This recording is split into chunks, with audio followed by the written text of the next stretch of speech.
Salut tout le monde, alors aujourd'hui on se retrouve pour une nouvelle vidéo cuisine. Non, pas du tout, on se retrouve pour une vidéo d'un colis que j'ai commandé hier chez Récif Atome. Donc je l'ai passé en commande hier 10h, je l'ai reçu ce matin à 8h40 par le livreur UPS. Une livraison toujours au poil et en moins de 24 heures, donc absolument incroyable. Je me sais faire moi, je suis pas ta mère moi. Putain, je me suis trompé de route, je mangeais tes morts. Putain, je suis énervé. Pourquoi j'ai fait une commande sur Récif Atome? C'est tout simple, parce que la série de l'Acropora aux œufs en tuile, c'est une série qui a l'air de vous plaire énormément et qui vous donne beaucoup d'informations sur les coraux. Je reçois beaucoup de messages comme quoi c'est une playlist qui vous intéresse et que vous en voulez beaucoup plus des épisodes là-dessus. Donc je m'y attelle. Je me suis dit, je peux pas honorer une playlist si jamais j'ai pas beaucoup des coraux que je vais présenter pour pouvoir justement en parler et vous faire des jolis plans dessus. Donc je me suis dit que c'était un excellent non-argument pour pouvoir passer une commande sur Récif Atome. Quand on veut des coraux, on trouve les meilleures excuses du monde. Pas du tout, pas du tout, pas du tout, pas du tout. Donc je me suis décidée à passer une petite commande. C'était vachement compliqué sur le site de Récif Atome, je vous avoue, vu qu'ils ont énormément de choix entre les glabrescence, les ancora, les parancora, les paradivisa, les divisa. Je ne savais plus où donner de la tête. À peu près une dizaine de pages quand même où vous avez les euphilia dessus, donc ça fait quand même beaucoup de coraux. Mais j'ai quand même réussi à trouver mon bonheur et à faire une sélection des coraux que je n'avais pas, moi personnellement, dans mon bac. C'est des coraux que je voulais depuis un petit moment. Ce matin, je me suis levée assez tôt pour pouvoir faire de la place dans mon bac, donc c'est pour ça que les coraux sont un petit peu fermés. J'ai fait un petit remue-ménage, ce qui leur a pas forcément plu, mais au moins j'ai fait de la place. J'ai espacé certaines pièces pour que les euphilia ne viennent pas brûler qui que ce soit. On est sur une vidéo où je vais vous déballer directement ces petits babies. On fera les euphilia dans une vidéo de l'Acropora aux zoanthus et je vous en parlerai beaucoup plus. Faudra juste qu'ils s'acclimatent et que je puisse vous filmer de super beaux plans et là ce sera juste merveilleux. Sur ce, je vous laisse apprécier cette vidéo. Profitez. Donc du coup, on commence par la caisse en polystyrène. Tac. J'ai déjà pré-enlevé le scotch, mais sinon préalablement autour ils vous mettent du scotch pour que ça soit bien hermétique. Hop. Donc là vous avez le chapeau de la caisse en polystyrène. Après, vous avez la couverture de survie. Les petites chaufferettes qui sont toujours indispensables pour le transport en vue des températures extérieures. Et nous avons nos jolis euphilia. Donc, quand vous les recevez comme tels.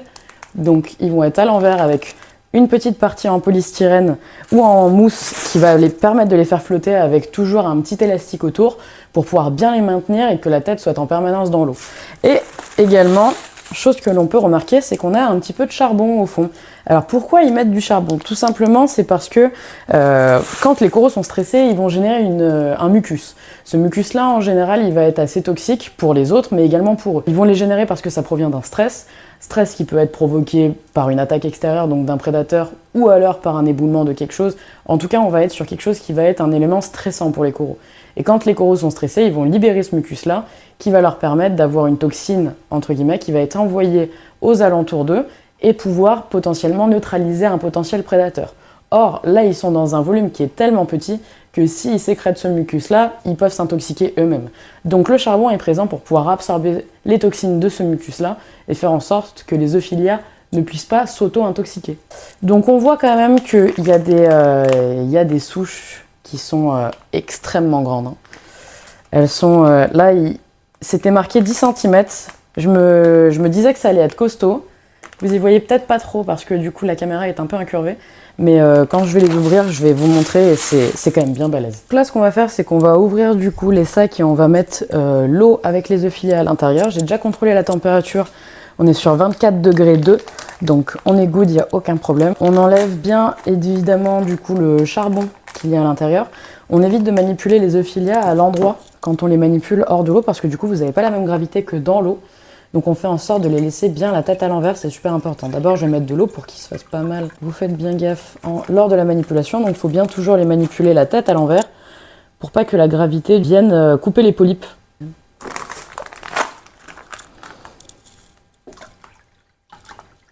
Voilà. Donc il faut qu'ils se mettent à flotter. Donc vous mettez bien ça à l'endroit.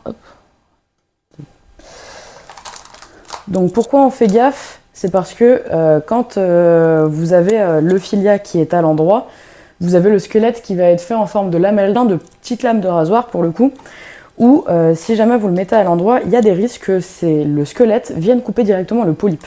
Si jamais vous avez une coupure sur un euphilia, c'est du coup cause de stress, vu que lui il va stresser. Et à ce moment-là, du coup, le stress chez un euphilia, on sait tous ce que ça fait de la gelée brune. Donc la gelée brune est une réaction de la part des euphilia qui va créer en fait une sorte de décomposition de l'animal en lui-même et qui peut se répandre dans un bac d'un euphilia à l'autre assez rapidement. Donc c'est pour ça que la gelée brune, on fait attention. On essaye de pas stresser les animaux, donc c'est pour ça que je ne les retourne pas à l'endroit, je les manipule avec délicatesse, je viens pas taper le squelette, je fais super attention. Autre point aussi important, c'est qu'il y a certains qui vont trouver ça un peu bizarre, mais moi je prends le parti de ne pas les désinfecter, donc je ne prends pas de dip. Je surveille le corail à travers le sac si jamais il n'y a pas de nuisibles ou quoi. Pour le coup, Récifatum, je leur fais amplement confiance, il n'y a pas de parasites sur les coraux que je leur ai commandés. À chaque fois, ils sont arrivés totalement clean, donc il n'y a aucun problème. Donc je les déparasite même plus, je me prends même plus la peine parce que ça peut stresser un petit peu les coraux aussi, et que ça fait une étape en moins à leur procurer, donc c'est toujours du stress en moins, donc toujours bénéfique pour les coraux. Pour le coup, la seule chose que j'ai pu remarquer dans le sac, ça va être des Mysicées, des copépodes, ce qui est de la microfaune et qui est absolument excellent pour les aquariums. Donc là, ce que je fais juste avant de mettre les euphilia dans l'aquarium, c'est que je viens prendre du coup cette glue-là de chez Aquaforest. Donc c'est de la glu qui est sous forme de petits grains de riz, que quand vous venez mettre dans de l'eau chaude, vous versez de l'eau chaude en fait directement dans le récipient, elle va venir vous faire une sorte de pâte. Et ce qui est cool, c'est que quand vous l'utilisez une fois, mettons vous loupez, et c'est pas grave, vous pouvez la refaire fondre. Ça prend peut-être un peu plus de temps vu qu'elle est un peu plus épaisse, mais par contre vous pouvez la refaire fondre à l'infini et ça c'est absolument génial. Donc vous n'avez pas de perte de colle, donc ça vous évite d'avoir de la glu où vous allez en passer 4 milliards de tubes. Je suis une experte en termes de tubes, je pense que vous les voyez à chaque fois en haut de mon aquarium, je dois en passer une quantité astronomique, je pense que je dois en avoir peut-être 3 par mois qui doivent y passer.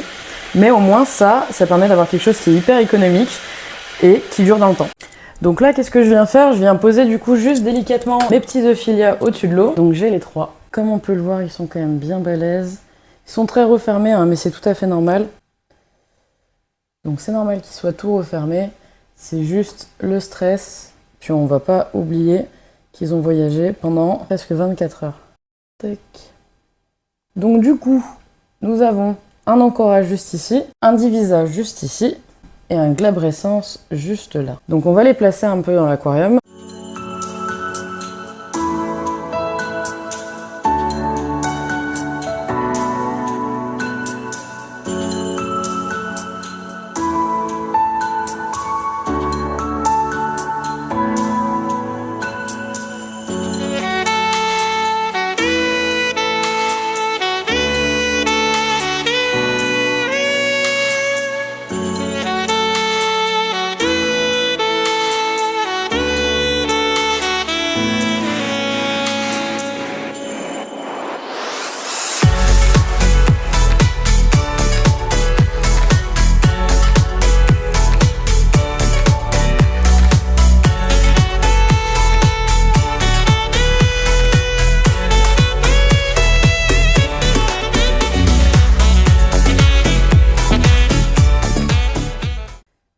Vous avez les clowns du coup qui décident de se mettre en plein milieu, c'est Maki.